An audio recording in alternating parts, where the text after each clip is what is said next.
So this guy right here, it's pretty cool. It's, you know, lasted good enough.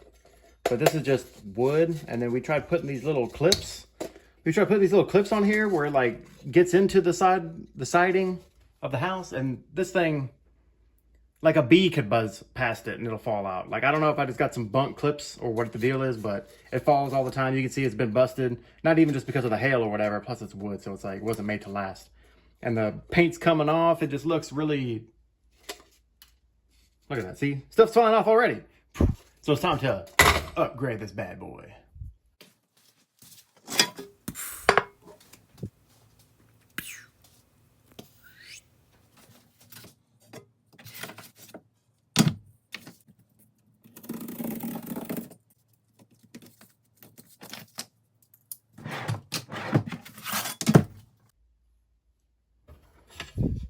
So just like that, we have success.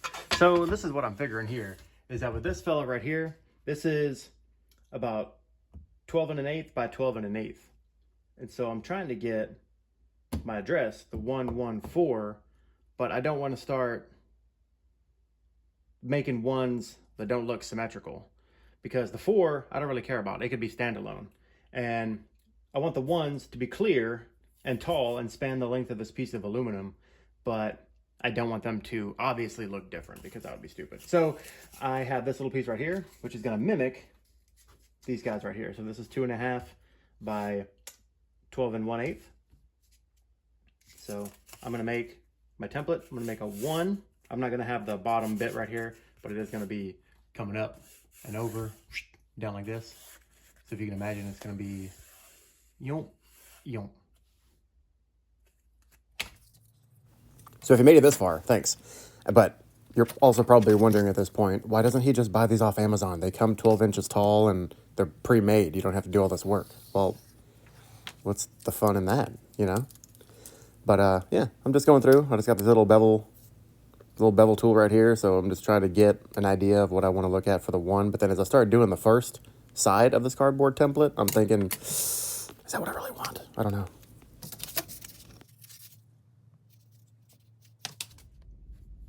So I got this situated. This was the first. This is like the first one, right? No pun intended. The first one. So it's got a very low angle, but this one's got like a steeper angle. I don't know how I feel about that. I don't think I like this one. Whenever I started filling it in, I was like, oh yeah, this is the one right here. But I kind of feel like I like this one better. But you know what? It's really not up to me. It's up to the boss. La Jefa. So let's, Jefita! Let's talk to Jefita! And we'll figure out which ones. Number 1, 1. Or number 2, 1. Number 1. Number 2. Number 1. Number 2. Number 1. Number 2. All right, that's enough fooling around. Let me know. Hit me up. Hit me up on my Boost Mobile. Chirp back. I'm kidding. Nobody says that anymore. Oh, yeah. Break me off some of that, Joe. All right, so then we went with choice number 2. This is how it's going to go. I got these 2 sections right here for the 1s. I got this guy situated for the 4. And then all I did with the 4 was that I just cut it out again just to make sure that I liked what I saw. I got these 2 pretty broad right here. These cross pieces, whatever, I don't know. And these are 1.5 inches, where this one is only 1 inch wide. And they're just connected right here. You can see, right, it's kind of made a center line of where I wanted it. And I kind of followed it. You can maybe see there's like a little scratch in there. I just kind of followed that center line. Or not center line, but just, well, the center for that line. I just followed it there just as a reference, because I'm so greasy, bro. I'm so greasy. So greasy. My finger swipes kind of made a 4, and I was like, you know what? That's pretty well spot on. So I just used that as my guide. It was just a serendipitous, fortuitous, however you want to call it. So just to give you a little rundown of this, I got this little fella right here. All right, so this is about 2.5 inches wide right there as I smack my camera. Like I said, it's about, it's going to be about 12 1/8, but whatever. I need 2 of those, one of these, right? So this is 7.4 inches.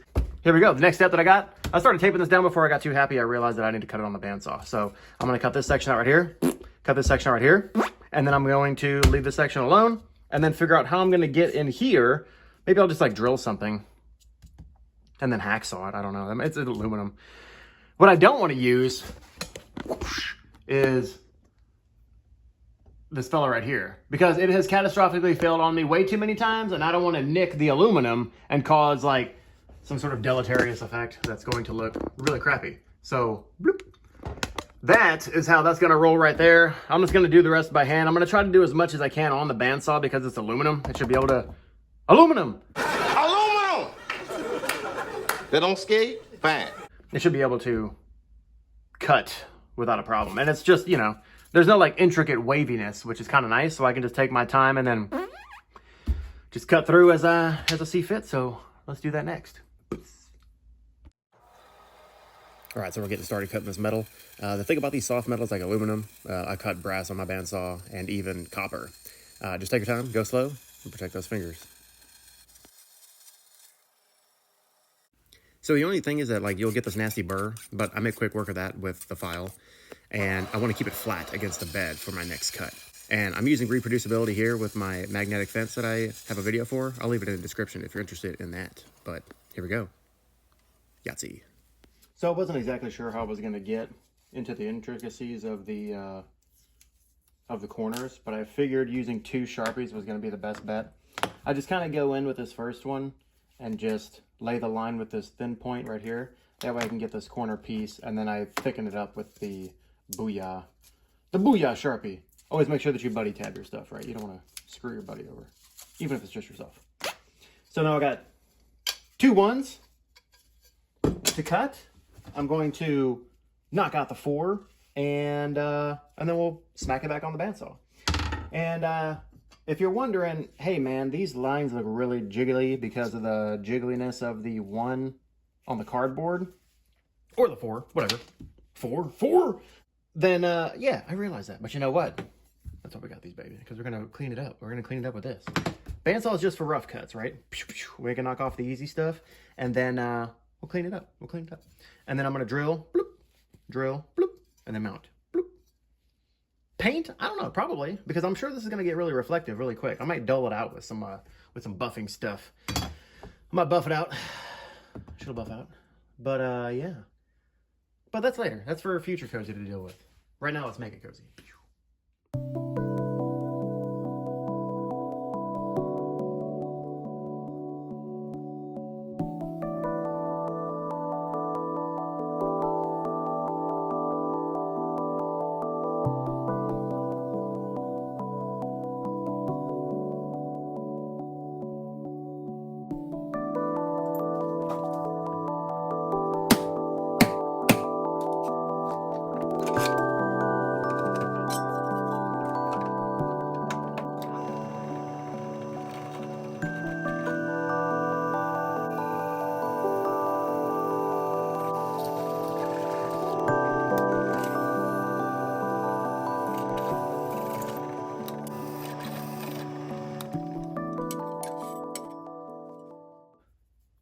Hey, this is Cozy for Make It Cozy, and I wanted to take this opportunity to stop for a sec and just thank you for your time. And I realize that your time is precious, which is why I don't want to waste it. Because, like I said earlier, I don't want to use my squirrel saw to get up in this section right here. It would make it very quick, but it's not performing as it should be lately. And I'm actually thinking of getting rid of it. But getting to the point, what I'm going to do is just use a hacksaw or a coping saw into these little areas and just go joop, joop, joop. There's going to be a lot of this.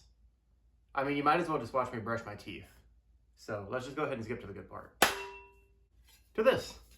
Yeah, pretty slick. It needs to be cleaned up a little bit, but yeah, we got there. It took a lot of, I don't know, I was out of elbow grease, so it was like stomach grease. But now we got to get on these insides. All these jagged bits right here, I don't want them to stay that way, so we're gonna have to find some heavy duty files. Ooh.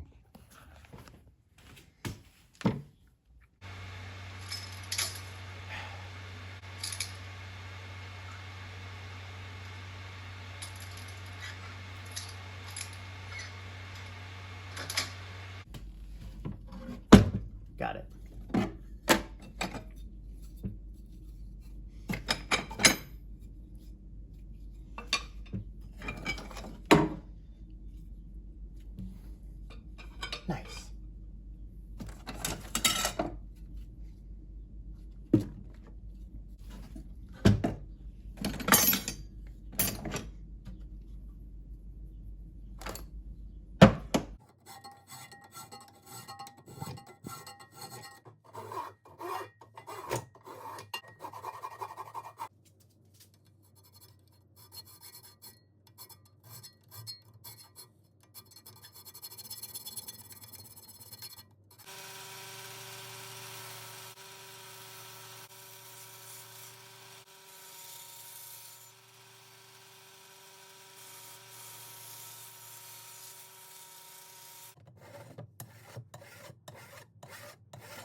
Man, the reflection on this guy is insane. But we got the numbers, and they are pretty stellar looking. I'm very happy with how these turned out. Another reason why I kept these pieces, these vertical pieces here, all the same length, like I didn't make this one an inch. Another reason for that is because I can use the one, I mean, granted, I could just make another one, but I've already got this one, so it's whatever. So whenever I go through, and I'm gonna choose some holes to punch in here, that way they'll all be on the same spot, because my OCD, and I know my partner's OCD, are gonna require them to all be in the same row. Like, bup, bup, bup, bup, bup, bup. I was debating whether or not to put a bup right here, but bup, bup, I don't think so. So in order to get the assembly line for all the drilling for the screws that are gonna mount into the side of my house, I used the scrap piece that was coming from the inside of the 4.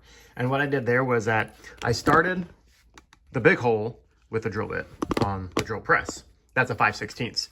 That way I can get this bad boy recessed in here, and it fits pretty flush, which is what I want.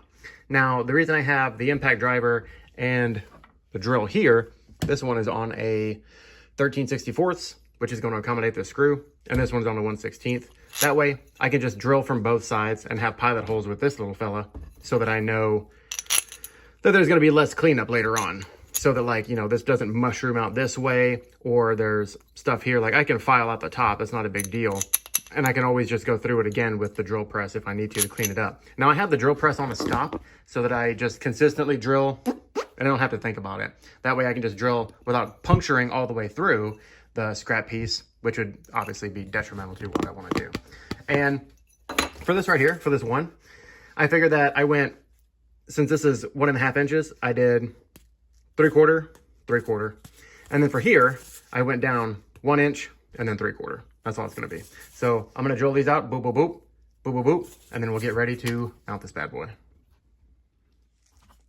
Just go over this mounting system that I have set up. I basically just have the anchor that's gonna go in the house, and then I'll have the screw going in through the number with a spacer so that it'll offset just a little bit and pop, and then boom, that's it.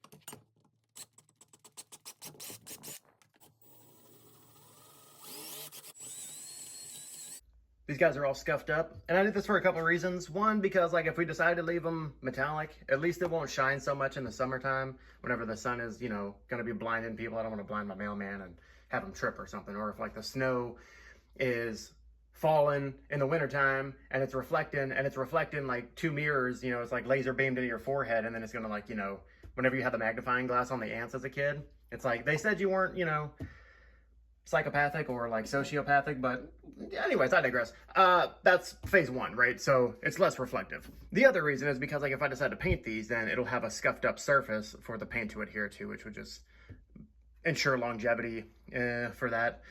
So yeah, let's get these things mounted. You know what I mean? Let's get these mounted. That's the whole point of this. It looks so cool, dude. Oh my gosh. I definitely need to paint it though, because it just kind of, that silver on white, beige, whatever off-white color it is. Damn, it's so satisfying though. There we go, that looks a lot better. Got a little bit of a paint job on there. I've only got 1 coat, so it's a bit thin, but I'll get another one on there soon, and yeah.